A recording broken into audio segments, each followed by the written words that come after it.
विठ्ठल तो आला आला मला भेटण्याला.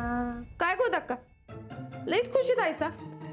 लॉटरी बिटरी लागली का कुठं पैशाचं बंडल सापडलं रस्त्यात?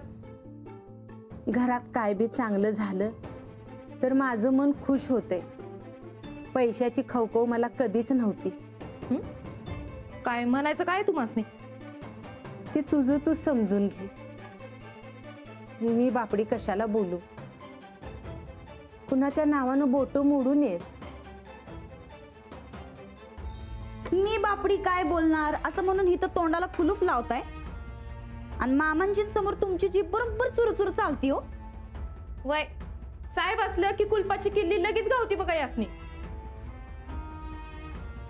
2 दिवस मामांजींनी किंमत दिली म्हणून स्वतःला या घरची मालकीन समजून नका गोदाक्का. राणा भाऊजींच्या लग्नाची जिम्मेदारी त्यांनी आमच्यावर सोपवली आहे.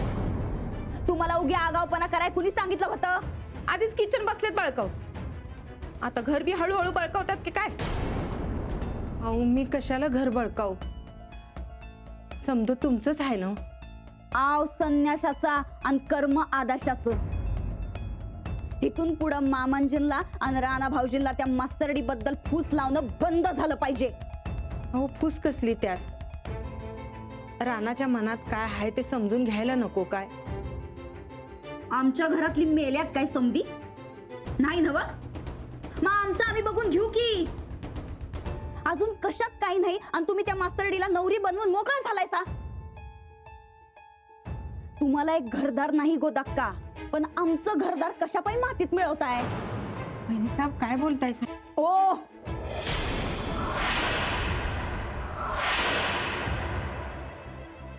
आम्हाला अक्कल शिकवाया जाऊ नका.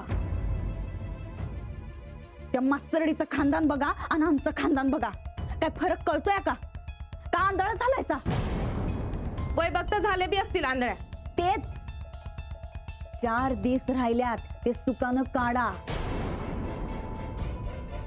परत जर वर तोंड करून काय बोलशील तर याद राखा, असली लय डोकी सरळ केल्यात हे ध्यानात असू द्या.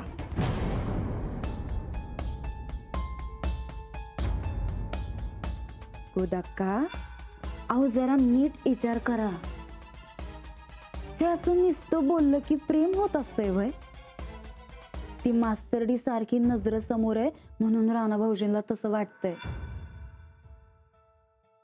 पण उद्या जर ती गायब झाली तर मग कसलं आलंय प्रेमंदिम? तेव्हा तुम्ही या भानगडीत पडू नका. आम्ही बघतो काय करायचं ते.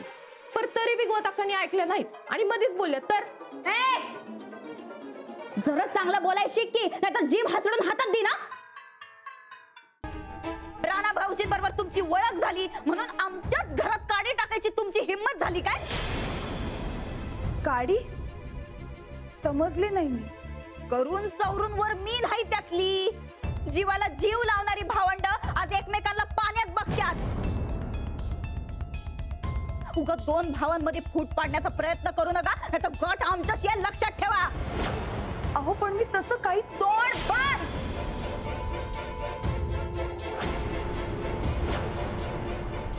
आमच्या गायकवाड घराण्यामध्ये आणि या 2 भावंडांच्या नात्यामध्ये वाकडी नजर टाकू नका, नाहीतर डोळा हातात काढून देईन. आई बानं जरा चांगला संस्कार केले असत्याल तर त्याची चाड राखा आणि आमच्या साध्या भोळ्या राणा भाऊजींना गुंडाळणं बंद करून, नाहीतर लय महागात पडल.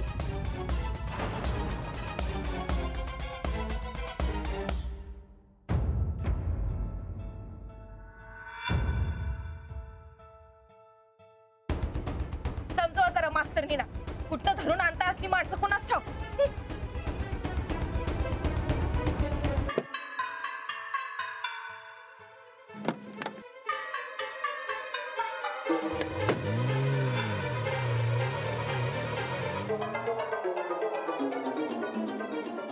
डिग्रीवाल्या भाई, हे सगळं अति होत आहे. हा तुमच्या वैयक्तिक भांडणामुळे तुम्ही जर असं माझ्या डोक्याला ताप दिलात ना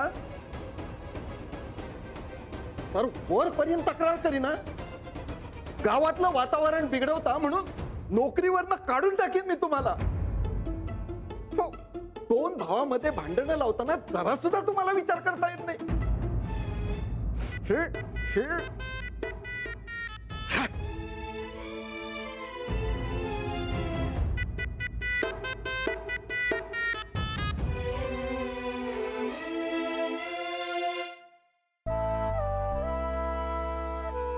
अंजली,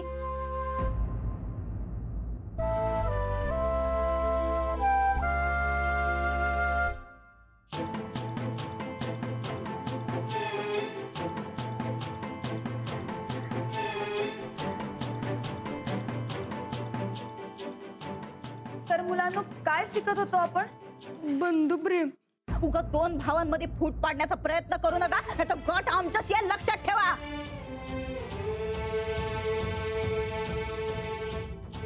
दोन भावामध्ये भांडणं लावताना जरा सुद्धा तुम्हाला विचार करता येत नाही.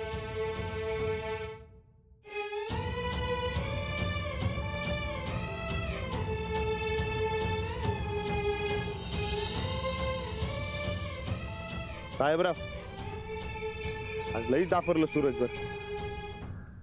पण काय करणार, याचा आजकाल पिण्याचा नाद लई वाढलाय.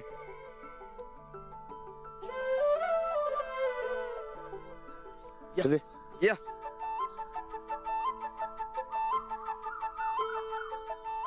ये चल.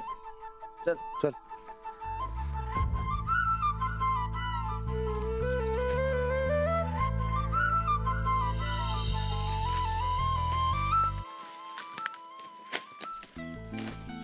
साहेबराव, अरे बाईंची जागी दुसरं कोण असतं तरी बी मी हेच केलं असतं म्हणा. पण अंजली बाईंना बोलला म्हणून डोसकं लाईट फिरलं बघ. आता तुझं आणि कशाने डोकं फिरलं बाबा? सूरज, अरे काल खाऊन होत्यात येऊ आणि त्यात अंजली बाईंसगळं भांडण काढलं. अरे कुठं लक्ष नाही, ना घरात ना कामात. अरे मला समजत नाही की त्याला वळणावर कसं आणायचं ते. ज्यांना समजायला पाहिजे त्यांना समजून झाले, काय करणार? म्हणजे म्हणजे गडी माणसाला जर वळणावर आणायचं असेल तर त्याच्या आवरतीनं त्याला प्यारसे बांधून ठेवायला पाहिजे, तेव्हाच ही माणसं वळणावर येतात.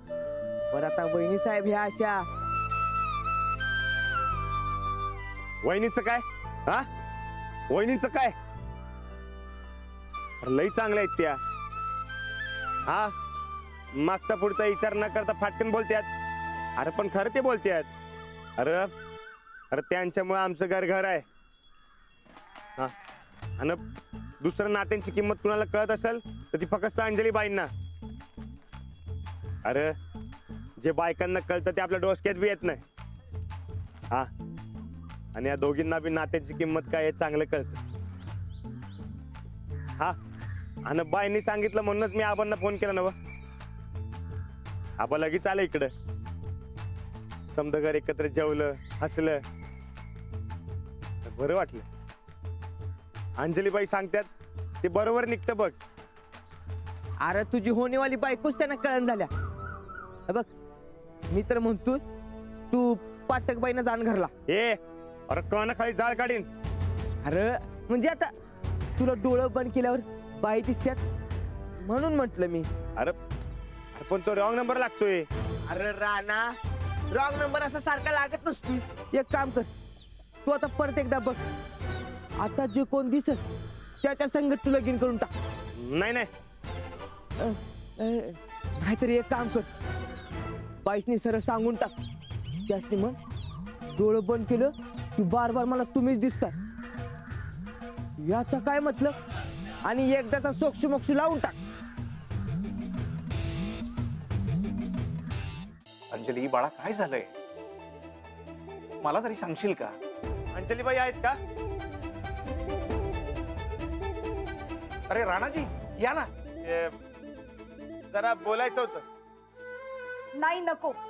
मला आता कुणाशीच काहीच बोलायचं नाही. पण ते जरा प्लीज राणाजी.